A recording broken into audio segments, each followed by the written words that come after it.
కుప్పంలో సైతం చంద్రబాబు ఓడిపోవలసిందే, పవన్ కళ్యాణ్ ఎక్కడ నిలబడ్డా ఓడిపోవలసిందే, లోకేష్ ఎక్కడ నిలబడ్డా మంగళగిరిలో మళ్ళా ఓడిపోవలసిందే అని అంటున్నాడు. ఎందుకండి అంత అంటే అది కదన్నా. ఎంతమంది ప్రజానీకానికి మేలు చేశాం, 2,62,200 కోట్ల రూపాయలు బట్టలు నొక్కి పేద ప్రజలకు ఇచ్చాం. పేద ప్రజలు మన పక్షాన ఉన్నారు. ఈ దేశంలో పేద ప్రజలు ఎక్కువ.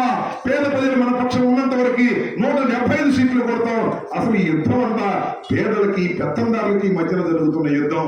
పెత్తందారులు ఏళ్ల మీద లెక్కేసేవాళ్ళు ఉంటారు, పేద ప్రజలు 90% ఉంటారు. ఆ 90% ఉన్న పేద ప్రజలు మన పక్షాన ఉన్నప్పుడు 175కి 175 కొట్టి భారతదేశ చరిత్రలోనే లిఖించాలి మనమని జగన్మోహన్ రెడ్డి గారు భావిస్తున్నటువంటి ప్రణాళిక మనం చేస్తున్నాం.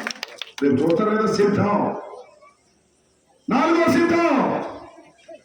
ఒకసారి భీమిలో అయింది, రెండోది దెందులలో అయింది, మూడోది రాప్తాడులో అయింది. రేపు మన ప్రాంతంలో సిద్ధం 3వ తారీఖు జరగబోతుంది. తలవేండి మనం చేస్తున్నాం. బస్సుల్లో తలవేండి మన సిద్ధం ఏంటో రేపు చూపిస్తాం.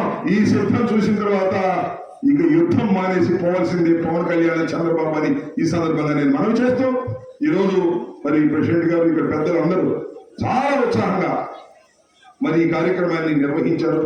వారందరికీ నా హృదయపూర్వకమైన ధన్యవాదాలు తెలియజేస్తూ, జగన్మోహన్ రెడ్డి గారిని అదేవిధంగా ఈ నియోజకవర్గంలో నన్ను మీరు మనస్ఫూర్తిగా ఆశీర్వదించాలని మిమ్మల్ని అందరినీ హృదయపూర్వకంగా కోరుకుంటూ మీ దగ్గర సెలవు తీసుకుంటున్నాను.